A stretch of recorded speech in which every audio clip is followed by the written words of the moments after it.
Welcome back to It's a Bichon Life. And so tonight we are making quiche Lorraine. And if you've never quite decided what you may want to have for dinner, either way, it's great to just make it up the night before and you can set it in the fridge. It serves wonderfully for breakfast, lunch, and an alternative dinner. So the one modification I'm going to be making tonight is in lieu of the heavy whipping cream, we're going to be using some half and half and some sour cream. Now, the first thing you're going to start out with is a store-bought pie crust, and I'm going to show you how I erred in this, okay? I knew this. I've used these before, but you really need to let them defrost 5 to 10 minutes from the freezer, and because you're going to want to poke holes around it with the fork, and I just took it frozen, and the first minute I poked it in there, it broke. So if you see this overall bubbling, it's not what it should look like. I've baked them perfectly before. But anyhow, once it's defrosted and you just poke it with the fork all the way around the edges and in the center, you're going to put it in for 10 to 12 minutes, and it depends on your altitude. A lot of times it cooks very differently, especially here in the South. So what we're going to do is we're going to start with 6 eggs, and it is the whole egg. All right, I'm making a mess because I'm trying to go fast. And you know what? I tried to go fast with that and we see how it turned out. So I'll try to speed this along without making, and I don't have any shells in there, which is wonderful. That's the good part. We don't have to correct that. All right, so here, what I'm going to do is I'm going to start to season them, but I'm also going to get, in the egg batter, you're going to go ahead and you're going to, you know what, I think I may add that black. And I'm going to go ahead and put the sour cream. Now I'll tell you what I did, because we had some sour cream left over, like in the tub that we had mixed up from a different recipe.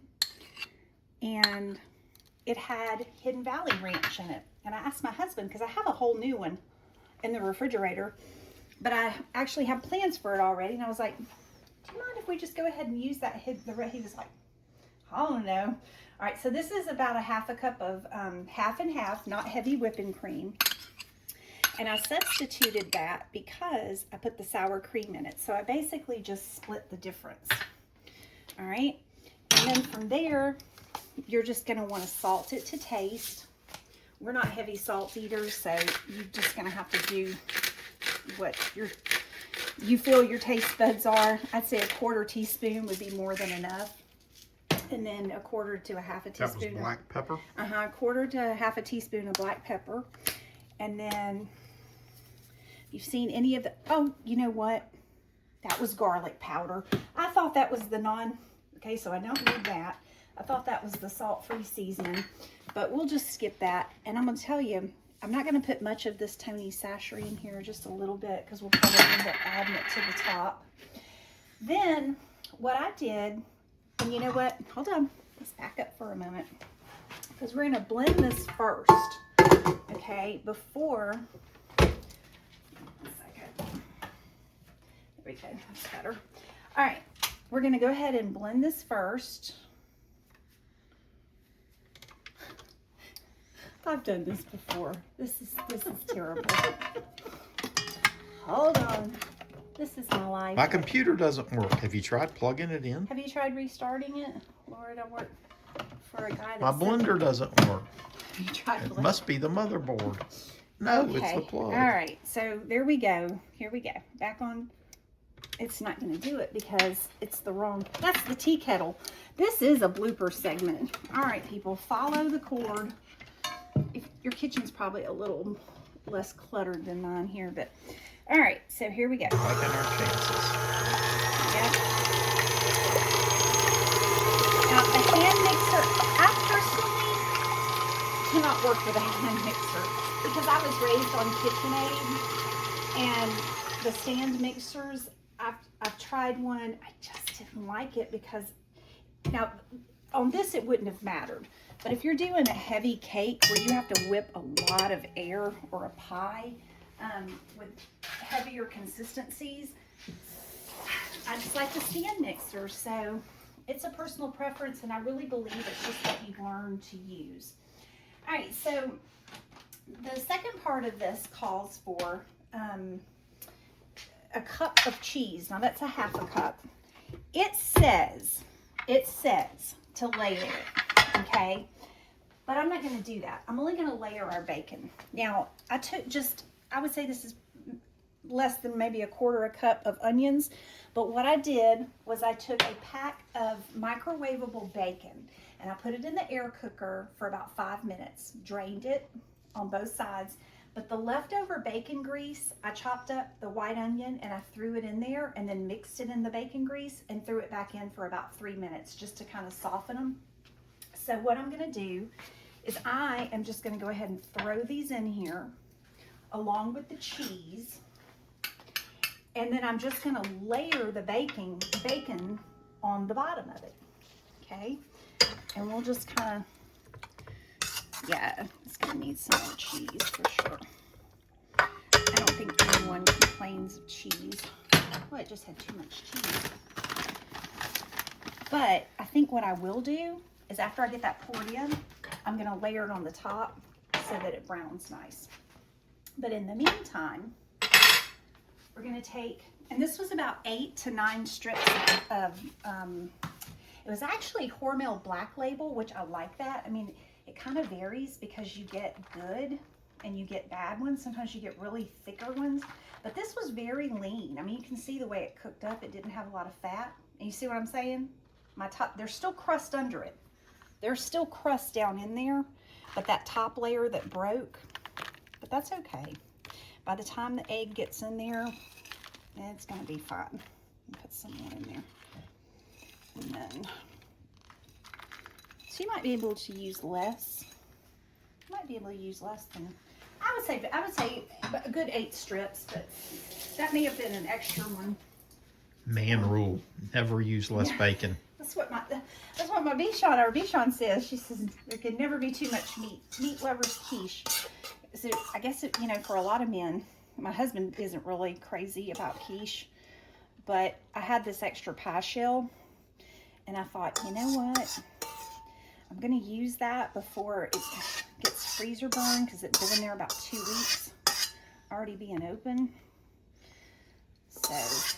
Listen. Real men don't eat quiche, but real men don't have quiche made like this. He ate it at our wedding. That was one of my insistence, wasn't it? 100%. The shrimp. Mini quiche. The mini quiche. Yes, the tiny mini quiche. That's right.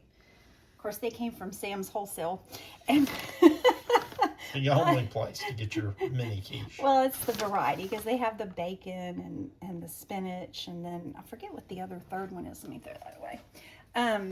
But yeah, they serve well with seafood dishes. They're just a great little extra on the side, but they can be a standalone meal. And I'll tell you, I've definitely made this with chopped spinach, and you can use the whole chopped fresh spinach. If you do the frozen, you do have to drain it and pat it out, so it's kind of a mess. I would just tell you get the fresh because it blanches so well. So basically, once it hits the heat, it'll be fine. Now we're gonna set.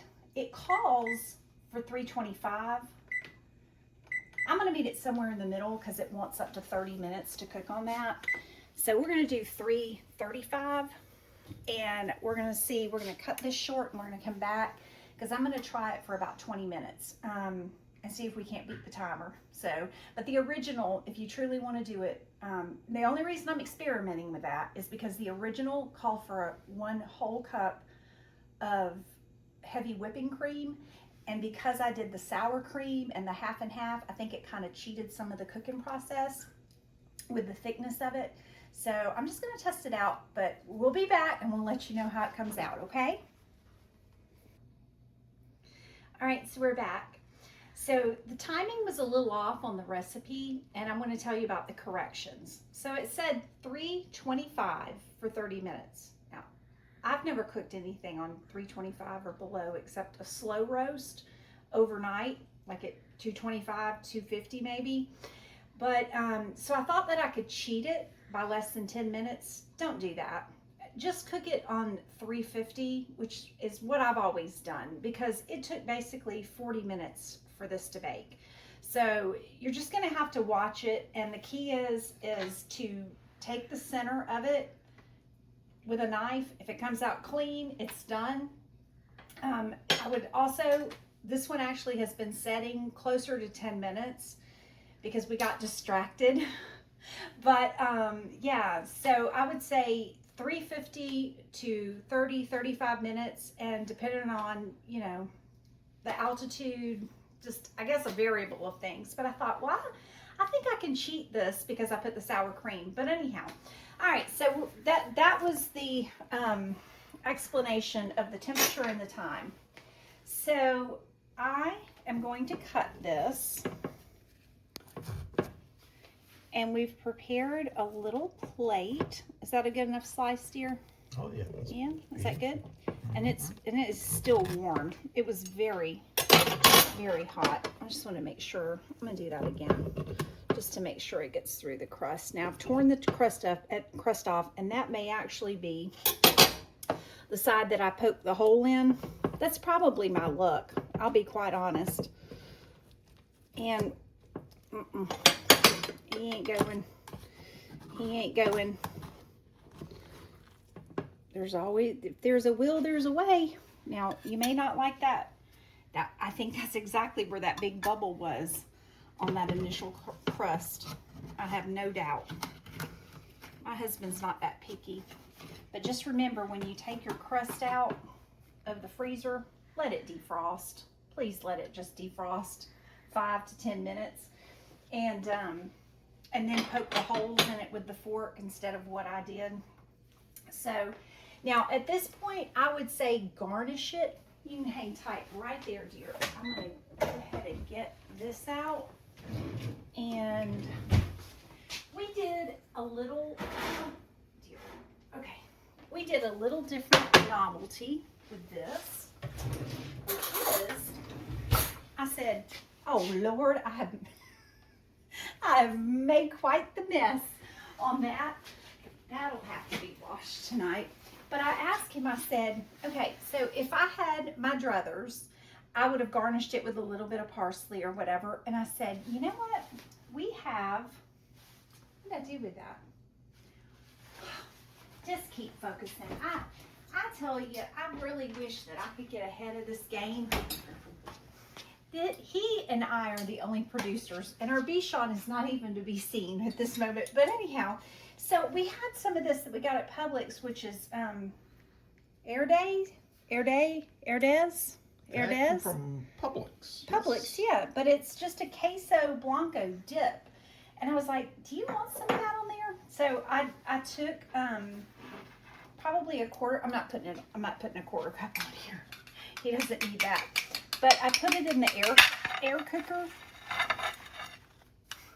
That may be a blooper. So I put it in the air cooker for about 3 minutes. And I'm just going to drizzle that, okay, with some fresh fruits and such. All right. And then I would tell you just to garnish it with what you want on the side of the plate. And I think it makes a beautiful presentation. Now I could have added, this would have been very nice to do, were some grape sized tomatoes. That would have been, in fact, my husband loves grape tomatoes, so that would have been perfect, or actual white or red grapes. But we just garnished it with some, oh, and one final thing, just on the sauce, I'm going to give one little twist of black pepper, and then I'm going to ask him, let me grab you a fork here. I'm going to ask you, this will make a wonderful brunch plate, but if you're just bored and you just think, you know, what are we making for dinner tonight? Eggs are usually always in the refrigerator. They're always in our pantry. Cheese, And just use what you have over, because I had that extra sour cream with the ranch dip that was probably less than a half a cup that I substituted, and you just kind of make it work. So let me do the switch here with him, and then we're going to get his reaction. It's the best job ever. Oh, there's Dee Dee. She did. She said, I hear.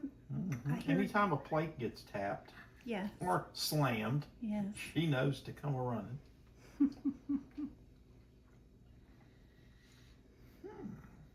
Is it different with the sour? No, really good taste. And it's kind of light. I thought it would be a heavier, but it's very light, very good. Crust is good. And I'm just going to finish eating this, so we got plenty of time, right, for me to eat the entire plate. 2 thumbs up. Would you recommend that for a brunch plate? Brunch, dinner, breakfast. This is any time. It's got egg in it. You can't go wrong. That's right. With some fruit, some carrot. It's any time. Yeah, it is kind of a little munchable. All right, dear. Well, I'm going to hand that back to you. Oh, Dee Dee said, where is mine? Now, listen, I tried to offer her, she had a piece of bacon earlier. Come here, dear. And I said, I'm going to set a little piece of bacon and cheese. She's not going to eat this because there was the napkin. It was fall. She's not going to eat it. Well, maybe you will. Say, thank you, Jesus, for our blessings. She said, I'm not going to eat that. She's embarrassed. She's not like me. Well, and she's not always, and she's also not in her proper eating area because it's over there with her water bowl, because we never feed her there. But she's very finicky. Trust me. As you get to know it with this Bichon, she is extremely finicky. But she's who she is. All right, so I'm gonna have to cut this. Just stop it. Stop it. All right, so I said we were gone, but we're back because I never want to fib on this channel. And I'm going to tell you that queso was good, drizzled over the top. Please don't serve that with fruit and the rest of it. It would not make a good pairing at all. If you were going to drizzle the queso, I would just tell you to do parsley and some vegetables and some grape tomatoes, and it would be fabulous. You could probably even do a little sauce on the side with some tortilla chips, but please don't serve that with fruit because we experimented and it was good. It was very good with the queso. But anyhow, all right, come here, Dee. Which Bichon should I feed this to? This one, this one, this one? You? All right. Thank you, Jesus, for our blessings. And thank you for being here. And we just wanted to just circle back because I thought, I can't leave that. I can't leave it like it is. But the queso, excellent. And you won't regret it, but you have to pair it with the right things. And black tea and green tea, it's not for brunch, but it's a good dish for dinner. So anyhow, we'll see you again at It's a Bichon Life. Bye.